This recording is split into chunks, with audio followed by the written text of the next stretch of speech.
It seems like Journey Together came out just yesterday, but pre-releases are already this weekend for Destined Rivals. So it's time once again to look at a new top 10 cards, and it's time to do that for Destined Rivals. As always, first we'll be looking at some great art highlights from this set. This set is definitely more of a collector set. There are some playable cards here for players, but there is a lot of really good art in this set as well, and it's definitely worth looking at. Up first, I'm going to look at a few of the illustration rares. This is Hydrapple and Cynthia's Roserade. The art here, always super good. Cynthia's messed up hair, the I don't know how to call it, like the almost like Twilight style of sky, and then the coloration on Hydrapple is also just really cool. These very vibrant colors, and then a big jet of flame. Quite love those. We also have Ethan's Typhlosion and Team Rocket's Houndour. Really, really cool. And both of these, I love like the energy and the ferocity that these have. You see the Typhlosion just basically roaring up and ready to just make something explode. And then the big like jump that the Houndour is doing, or the Houndoom is doing rather, is nice and cool with the Team Rocket guy right below him. I quite appreciate the arts on these two as well. But the ones that I really, really like are both special illustration rares in this set. And they are Team Rocket's Moltres and Cynthia's Garchomp EX. I'm not gonna lie, I'm not the biggest fan of Moltres, but I love, love, love this art for Team Rocket's Moltres. I think it's really just quite cool. Akira Egawa has done an amazing job with it, and I love the way it just kind of takes over the whole card with Moltres' Flame. Of course, seeing the big Jumbotron with Cynthia calling out to Garchomp. Absolutely love it. Cynthia, of course, is that champion that everyone loves to love because she was so devastating in the games, and I'm glad that they did her justice with the cards. Up first, before we get to the top 10 itself, and this is going to be a long one because of how I've chosen to group some of these cards, but before we get to the actual cards themselves in the top 10, we're going to look at the honorable mentions, beginning with Crustle. Crustle has the ability Mysterious Zone House. Prevent all damage done to this Pokemon by attacks from your opponent's Pokemon EX. So this is yet another walling Pokemon that prevents itself from being hurt by Pokemon EX. It's also got a little bit more HP, which makes it much harder to knock out by something like Dragapult, which makes it a little bit more resilient. Great Scissors, of course, is also a nice little effect. For 3 energy, you're doing 120 damage, and it's not affected by any effects on your opponent's active Pokemon, which means it can cut through effects, which is always a nice thing to have a little bit of Shred, even if it's not actually called Shred. Our next two honorable mentions, they're reprints that I thought for sure would see a bit more play than they have in Japan, and I think maybe it's just not their time yet. Up first, of course, is Energy Recycler, which is shuffle up to 5 basic energy cards from your discard pile into your deck. This card is great. It saw tons of play last time it was in Standard. It's seen tons of play in the past, and I kind of expected to see it again, although perhaps not yet. And then, of course, there is Sacred Ash. Sacred Ash has that same kind of thing, but you're doing Pokemon into your deck instead. Both these cards are good. Sacred Ash, of course, is very Pokemon focused, so not every deck is going to want to run this, especially since Super Rut is in format for now. This is an amazing effect for decks that really, really want it. Things like Misty's Gyarados, for example, could make use of Sacred Ash to refill the deck to get those Pokemon back into the deck so that the attack is doing maximum possible damage. Really good cards to have available in the card pool, even if they aren't being used right away. Now for the actual top 10, or in reality, I think it's like almost top 30. There, you'll see what I mean when we get there. Up first is Blaziken. Blaziken is mostly interesting. Well, there's a Torchic with it too that is also worth noting. But Blaziken is interesting because of its Infernal Legs. If you're running the Blaziken EX to get some energy acceleration in your deck, this isn't a consideration since you already have the Prevos in your deck to make use of Infernal Legs. Infernal Legs for 3 energy. Discard 2 energy from this Pokemon, and this attack also does 100 damage to one of your opponent's bench Pokemon. Don't apply weakness and resistance for bench Pokemon. So this is a bit of a sniping attack on a stage 2, which could be useful in situations where you just need to finish something off, or there is something that needs to be crunched on the bench that is still vulnerable to a bench snipe. So Blaziken, one of those good cards, but it's definitely 10th place for a reason. And this one's going to hurt a lot of people. Unfortunately, Cynthia's Garchomp EX does come in at number 9. It has Spiral Dive, which for a single fighting energy does 100 damage, and then says you may draw cards until you have 6 cards in your hand. And then for 2 fighting energy, has Dragon Buster, which does 260. Discard all energy from this Pokemon. On paper, this card is amazing. The deck should be fantastic. In reality, it's making less of a splash than Ethan's is. For whatever reason, this deck hasn't found its niche. It's gotten walled out by something. I still haven't quite figured out what. But yeah, it's just not quite there, unfortunately. But it does have some support that's worth noting at the same time, and that's why I'm just going to kind of lump them all together here in 9th place. In addition to the Garchomp, we have Cynthia's Roserade, which has that Glory Yell ability. It says your Cynthia's Pokemon's attacks do 30 more damage to your opponent's active Pokemon before applying weakness and resistance. So this is a plus 30 for your Cynthia's Pokemon that does stack, which is useful if you need to really get that damage up there. I don't know that you necessarily need more than one, but you can get there if you need it. You also have Cynthia's Spiritomb, which is an exceptional return attacker. In our testing, we loved this card. Raging Curse does 10 times damage. This attack does 10 damage for each damage counter on your bench Cynthia's Pokemon. This attack's damage is not affected by weakness, so you're not hitting for weakness with this. But this damage does ramp up very quickly. Cynthia's Garchomp specifically, has free retreat, so you're able to, if they don't one-shot it, get it out of the active spot and then just smack them back with Cynthia's Spiritomb and really hurt them for whatever they got. And then finally, the last card that's worth noting for Cynthia is Power Weight. Cynthia's Power Weight specifically. Cynthia's Pokemon this card's attached to gets 70 HP. So Garchomp becomes like a 400 HP behemoth. So unless they're running Ruffian to get rid of this, you are being quite annoying on something that's very, very good in terms of HP boosts. So yeah, that's the Cynthia's archetype. Unfortunately, not really seeing a ton of success right now, but maybe that'll change when it comes to the West. At number 8, we have another cluster of cards in an archetype form. Beginning with Team Rocket's Spidops, we do have Charging Up, or, well, it's Charging Up, but it's Naganadal's signature ability, in my opinion. Lawson and Naganadal had exactly this ability, which is, one string a turn, you may attach a basic energy card from your discard pile to this Pokemon. And then Rocket Rush, for Grass Colorless, does 30 times damage. This attack does 30 damage for each of your Team Rocket's Pokemon. Plays a typo there. But yes, you have actually pretty decent damage output as a single prizer. And if you're going up against a deck like Terapagos, it has a way to expand its bench. This does even more damage and just makes it even more valuable. In theory, you're usually powering this, or not powering this up, you're using this to power up Team Rocket's Mewtwo EX. With the ability Power Saver, this Pokemon can't attack unless you have 4 or more Team Rocket's Pokemon in play. So you're needing to really just flood the field with Pokemon in order to make it possible for Team Rocket's Mewtwo to attack. And then you have Erasure Ball for its attack, which does 160 damage for Psychic Colorless. You may discard up to 2 energy from your bench Pokemon. This attack does 60 more damage for each card you discard in this way. So ideally, you just discard a couple of energy from your Spidops, and you're doing max damage here, which, 220. And then 220, so 280 with the, so 220 and then 280 at the max. It's good.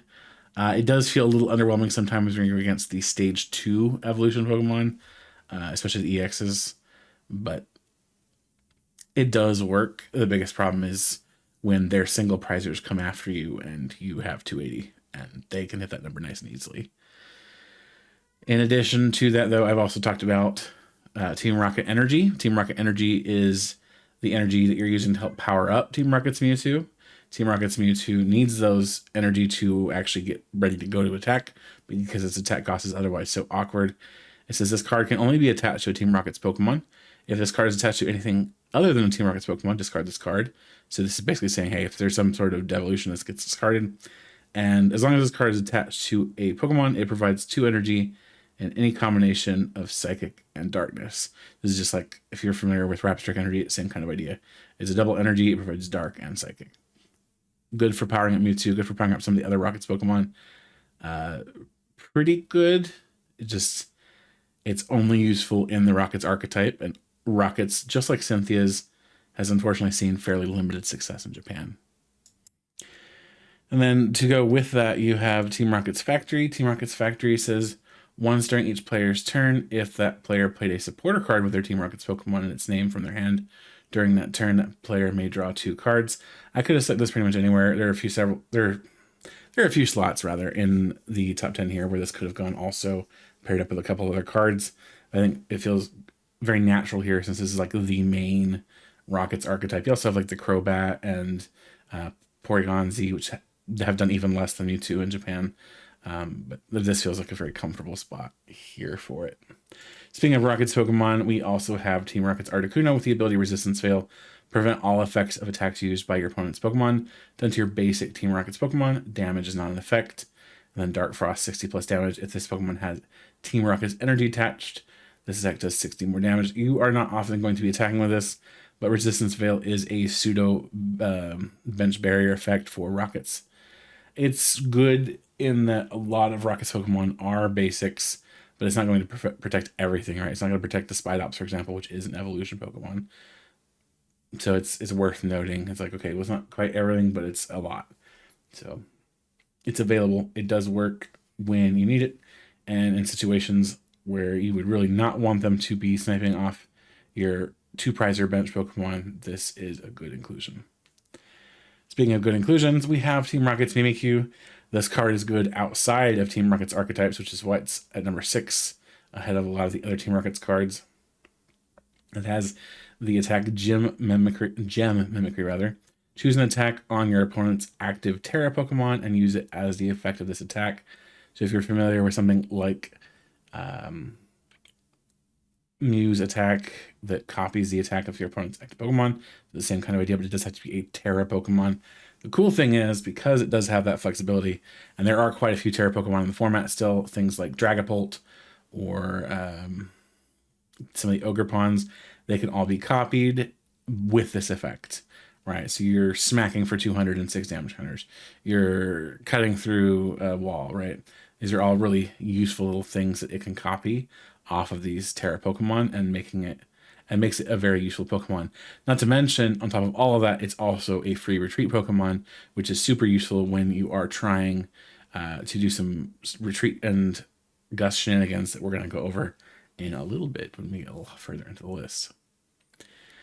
At number 5 is Ethan's Adventure, and the entire Ethan's double archetype. It's kind of 2 archetypes, or you can kind of squish it into one if you really feel bold, but it's basically 2 archetypes for Ethan. Search your deck for 3 any combination of Ethan's Pokemon and basic fire energy. Reveal them and put them into your hand, then shuffle your deck. So this is getting your Ethan's Pokemon out and into play, or your fire energy out and into play, depending on which archetype you're looking at. And of course, you're finding Ethan's with Quilava, which has the ability Adventure Bound. Once in your turn, you may search your deck for an Ethan's Adventure, reveal it and put it into your hand, and then shuffle your deck. You have Combustion that does 40 damage, but you're not using that like ever. You would rather, of course, be attacking with Ethan's Typhlosion, which for a single colorless energy does 40 plus damage. That's 40 plus 60 for each Ethan's Adventure card in your discard pile. So you're pulling them out of your deck rather with the Quilava, and then discarding them with stuff like Quick Ball or Ultra Ball, and then you're doing a bunch of damage with Buddy Blast for a single energy, which is in theory very good. The problem is it is a little rough to keep the chain of stage 2s going. Everybody who's played stage 2 decks knows this, and as a squishier stage 2, since you're a single prizer, this can be quite a menace when you're also trying to get to Ethan's out of your deck and into the discard pile at the same time. Which is why, while this deck has done better than some of the other ones we've talked about on this list, it's still, comparatively at least, a very mild new card, a new archetype. The one we had a lot of fun with when we were testing with was Ethan's Macargo, but it should be worth it is worth noting rather that this is done even less in Japan than Typhlosion. It does, however, have the ability Melt and Flow. If this Pokemon has no energy attached, it has no retreat cost. And then for 3 fire energy, it does Lava Burst. 70 times damage, discard up to 5 energy from this Pokemon. This attack does 70 damage for each card you discard in this way.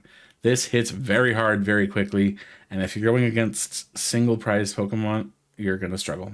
But if you're going against bulky multi-prize Pokemon, you're going to really, really enjoy life, and the game's going to go your way because you're going to nuke everything. And thanks to Ethan's and Ho-Oh, you're going to have plenty of energy in play to do that. Speaking of Ethan's Ho-Oh, you have the ability Golden Flame. Once during your turn, you may attach up to 2 basic fire energy from your hand to one of your benched Ethan's Pokemon. So if that Makar goes on the bench, Ethan's Ho-Oh EX can attach up to 2 basic fire energy to that Pokemon in your turn, as long as you have them in your hand. And the cool thing is Golden Flame does stack, so you can use more than one.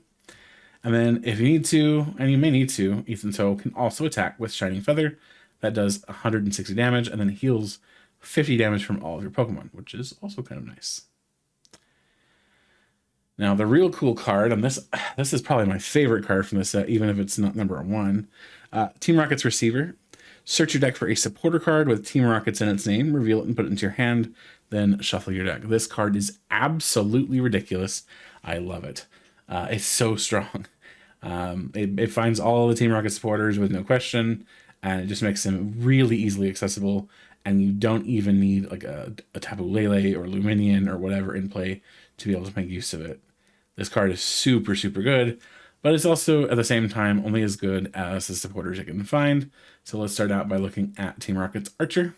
Team Rocket's Archer says you can play this card only if any of your Team Rocket's Pokemon were knocked out during your opponent's last turn. Each player shuffles their hand into their deck. Then you draw 5 cards, and your opponent draws 3 cards. So not a horrible card. This is kind of a little bit of pseudo-disruption, something similar to Ace Trainer or Marnie. It's fine. It's easily findable disruption. And then you have Team Rocket's Ariana. This card's pretty decent. Draw cards until you have 5 cards in your hand. If all of your Pokemon in play are Team Rocket's Pokemon, draw until you have 8 cards in your hand instead. And then if you have Team Rocket's Factory in play, ultimately you're basically drawing until you have 10 cards. So strong. Very good card for the Team Rocket's archetype. Definitely want this in your deck if you are playing Team Rockets because it's super, super good for draw. Yeah, super powerful. And having it on, being able to get to it on an item card is ridiculous. Next up is Team Rocket's Giovanni. Speaking of ridiculous, switch your active Team Rocket's Pokemon with one of your benched Team Rocket's Pokemon. If you do, switch in one of your opponent's bench Pokemon to the active spot. So you're switching a couple Team Rocket's Pokemon. Not that hard to do, honestly. You have Team Rocket's Mimikyu, Team Rocket's Spidops, Team Rocket, whatever you're playing in Team Rocket's deck. You just flip them out real quick and then get a free Gust on the other side. This is very similar to Guzma, but in this case, you have to do the switch first and then your opponent gets gusted. Still a very strong effect. Any sort of gusting is always going to be super strong, and this kind of effect is always worth it. And again, it's available on an item card effectively because of the receiver. So 100% worth playing if you're running a deck that runs Receiver and Team Rocket's Pokemon. And then Team Rocket's Petrel. This is one that is usable and is seen play outside of all the Team Rocket's archetype decks because it's just that good. Search your deck for a trainer card, reveal it and put it into your hand, then shuffle your deck. So this gets you your stadium card, this gets you your tool card, this gets you your item card. You could even get another supporter with it if you really wanted to. It's nice and flexible in that respect. It's basically Skyla, but it's searchable via that item earlier, the Team Rocket's Receiver. So pretty great card. The last one of all of these Team Rocket supporters is Team Rocket's Proton. If you go first, you may use this card during your first turn. That in and of itself makes this an absolutely busted card because the effect is already quite good, but the effect is search your deck for up to 3 basic Team Rocket's Pokemon, reveal them and put them into your hand, then shuffle your deck. I absolutely adore this card. I wish we had a setup card like this just generally for all types of Pokemon, not just Team Rocket's Pokemon.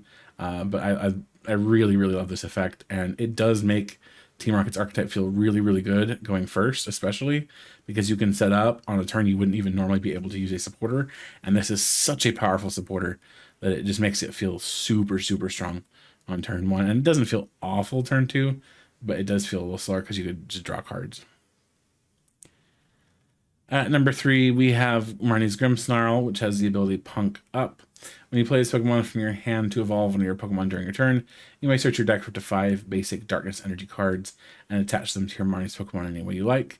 then shuffle your deck, and then Shadow Bullet is 180 damage. This attack also does 30 damage to one of your opponent's benched Pokemon. So this effect, this Pokemon, oddly enough, is frequently paired up with Frostlass to basically spread the love in terms of damage on the opponent's side, and you're throwing damage counters with Monkey Dory and Frostlass and really piling it on and making it difficult for your opponent's Pokemon to survive. Of course, you can use that energy acceleration as you need to also. It's not too bad, and it does pair nicely with the Stadium card, Spikemuth. Spikemuth Gym says, once during each player's turn, that player may search their deck for a Marnie's Pokemon, reveal it and put it into their hand, then that player shuffles their deck. So if you're running Marnie's Morpeko, for example, this makes this nice. That makes it nice and easy to find, because you can just grab that on top of the Grimmsnarl or the Morgrim or whatever card it is you need to get out of the deck from the Marnie's archetype. Even if you're not running like the Marnie's Frostlass kind of thing, the more vanilla Marnie does love this card. At number 2 is Team Rocket's Watchtower. This card's super good. This is going to be kind of like a soft path, the peak of our time. Colorless Pokemon in play, both yours and your opponents have no abilities. This basically means things like Pidgeot and Noctowl, and those are the two big ones. Squawkabilly, they're all shut off if this is in play. And your opponent's going to have a bit of a doozy trying to find the cards to get it out, because Noctowl is shut off, right? And so is Pidgeot. I love this card so much. It also works with Slacking to shut its ability off to make it more readily able to attack. It's really, really good, and I think some decks will just want to run a 1 of it, or maybe even a 2 of it, just to slow down the opponent and really make their day a bit difficult. Now, number 1 is the number 1 by kind of a landslide. I think it's probably 3 or 4 times as good as the rest of this list, and yet it's still, I don't know, to me it still feels like a, okay, sure, card compared to everything else, and that is Shaymin. Shaymin has the ability Flower Curtain. Prevent all damage done to your bench Pokemon without a rule box by attacks from your opponent's Pokemon. And Smash Kick does 30 damage. This is bench barrier for non-rule boxers, so this will protect your Spidops, for example, but it will not protect your Mewtwo. It'll protect your Murkrow and your Watchroll and all that, but it will not protect your Squawkabilly. It's kind of like a toned down version of Manaphy, if you're familiar with Manaphy, which rotated recently. And I think this is absolutely the right way to do bench barrier going forward, and hopefully Pokemon agrees with me and just kind of keeps it going like this. It makes it so that the single prize Pokemon can be protected, and the big beefy multi-prize Pokemon act as even juicier targets on the bench. And I really like that aspect. But yeah, Shaymin is the number 1. And I kind of mentioned at the beginning of this video that this is very much a collector set. The top 2 or 3 here are kind of evidence of that. Unfortunately, a lot of the lower numbers just really haven't seen a ton of play in Japan. Don't really expect them to do super well internationally. Sometimes the international players, they surprise us and they break a deck open, and Japan just never got to it or just didn't feel like playing it or whatever. But in this case, I do think Destined Rivals can be one of those sets where it's a little bit more chill in terms of churn than previous sets. Although I have noticed kind of a pattern recently where the sets are kind of lower churn than they used to be. They're not doing the big dramatic drop in, big bulky game changing archetype or 2 in a set like they used to. And I'm also grateful for that. They can change the game without completely changing what deck you have to play. But that's going to be it from me today. Hopefully you guys enjoyed this video. Please do leave a like if you like this. I hope you didn't dislike it, but I guess if you disliked it, dislike it.